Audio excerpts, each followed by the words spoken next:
Alors dans l'exercice suivant, on va considérer la situation suivante. On considère une fusée qui s'élève dans les airs avec un angle initial de 70 degrés par rapport à l'horizontale. Donc on sait que notre fusée va avoir une accélération qui sera égale à 8 mètres par seconde carrée, et ce pendant une durée de temps delta t qui sera donnée par 6,5 secondes. Donc on cherche dans un premier temps à déterminer la hauteur maximale de notre fusée. Donc pour déterminer cette hauteur maximale, il y a plusieurs choses à comprendre. Il faut comprendre que le trajet en fait de la fusée se fera en plusieurs étapes. Donc dans un premier temps, on remarque ici que notre fusée s'élève et va connaître une certaine accélération, voilà, pendant un certain temps, t est égal à 6 secondes, 6,5 secondes. Donc pendant toute la longueur pendant toute cette distance-là, ce qui se passe en fait, c'est que notre fusée a une accélération qui est constante, et par la suite, à la fin des 6,5 secondes, son accélération change. Donc ici, elle a une nouvelle accélération. Et la nouvelle accélération devient l'accélération g. Okay. Donc à ce moment-là, l'accélération change et notre fusée a une nouvelle accélération qui est g. Mais ça ne veut pas dire pour autant que sa vitesse est nulle. Donc sous g, la fusée va avoir une vitesse qui va diminuer de plus en plus jusqu'à ce qu'elle atteigne une vitesse nulle au sommet ici. Donc la troisième phase, après que la vitesse soit nulle, c'est que la fusée va avoir une vitesse qui va diminuer de plus en plus jusqu'à ce qu'elle atteigne le sol. Donc on a une, deux et trois phases.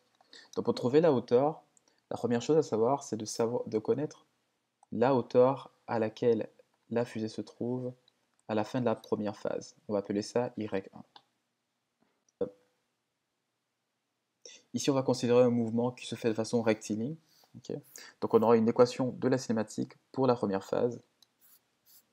On aura S, le vecteur déplacement, qui sera donné par S0, plus V0, Vs0t, plus une demi de A, t carré.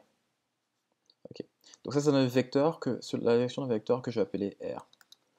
Okay. Ce qui est particulier ici, c'est que je prends en fait un S propre dans la direction d'un vecteur ici, R.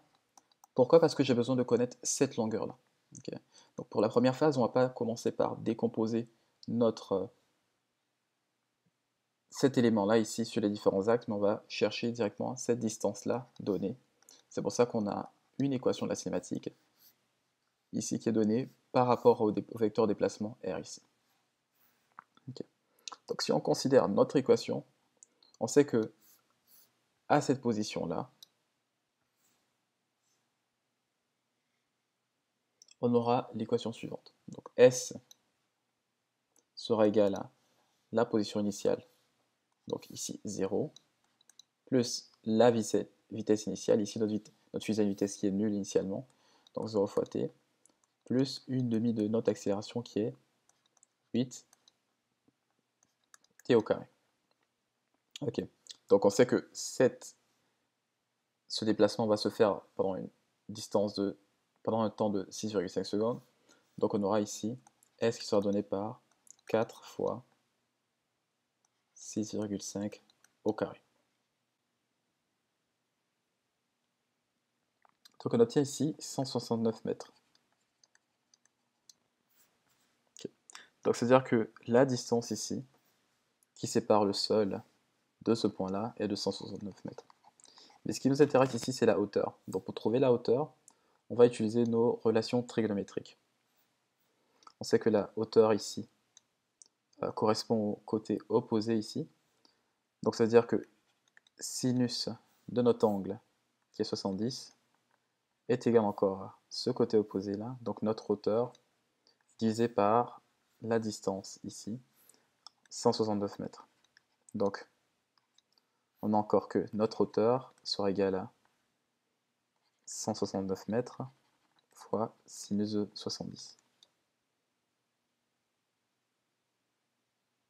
Et on obtient ici 159 mètres. Donc je vais écrire ici 159 mètres. Donc ce qui se passe maintenant, c'est que notre fusée, une fois à ce moment, on n'a plus d'accélération. Mais ça ne veut pas dire que sa vitesse est nulle. Donc on doit trouver la vitesse de notre fusée à l'instant t est égal à 6,5 secondes. Donc pour trouver la vitesse de notre fusée, on va utiliser les équations de la cinématique, encore une fois. Donc on aura l'équation suivante. On sait que Vs au carré est égal encore à V0 au carré, moins 2 fois l'accélération, fois S final moins S initial.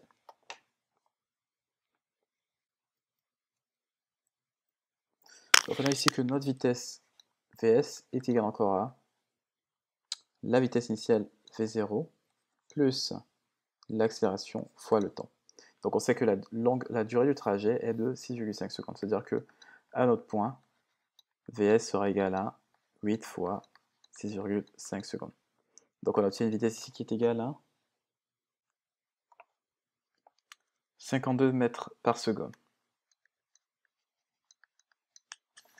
Ok.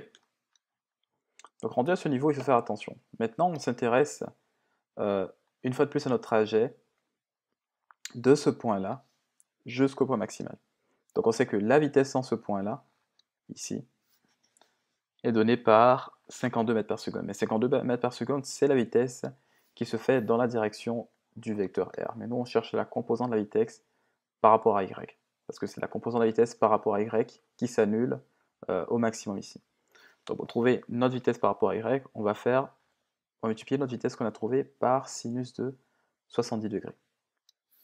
Donc on aura la vitesse à notre point en Y, qui sera encore égal à 52 fois sinus de 70, et on obtient 48,86 mètres par seconde. Ok. Donc, on sait qu'ici on a une vitesse de V qui est égale à 48,86 mètres par seconde, et une vitesse ici qui est égale à 0 mètres par seconde. Donc on va utiliser maintenant l'équation suivante pour trouver cette différence de hauteur là entre ce point ici et notre maximum ici. On se rappelle de l'équation de la cinématique qui nous dit que la vitesse en y au carré est égale encore à la vitesse initiale au carré plus 2 fois l'accélération fois le y final moins le y initial. Donc c'est-à-dire qu'ici on connaît notre vitesse finale, elle est égale à 0. Notre vitesse initiale est donnée par 48,86 mètres. Donc on aura 48,86 mètres au carré. Notre accélération, on la connaît, rendu là c'est juste g. Donc moins 2 fois 9,8, qui nous donne notre différence ici de position. Donc notre y final qu'on ne connaît pas, moins notre y initial qu'on connaît ici, qui est 159. Donc on peut isoler yf, on ramène ces valeurs de l'autre côté. On a 48,86 au carré, divisé par moins 2 fois 9,8, donc divisé par cette valeur-là, est égal encore à yf, notre y final, moins 159. Donc je peux ramener ici le 159 de l'autre côté, j'obtiens 48,86 au carré. Alors, ici il nous manque moins devant les deux, voilà, sur moins 2 fois 9,8, qui est égal encore, plus cette fois le 159 qu'on ramène, qui est égal encore à YF. Donc la valeur de notre YF est donnée par cette expression. Donc lorsqu'on l'évalue, on obtient ici que YF est égal à 280,801, et ça on peut l'arrondir encore comme étant 281 mètres.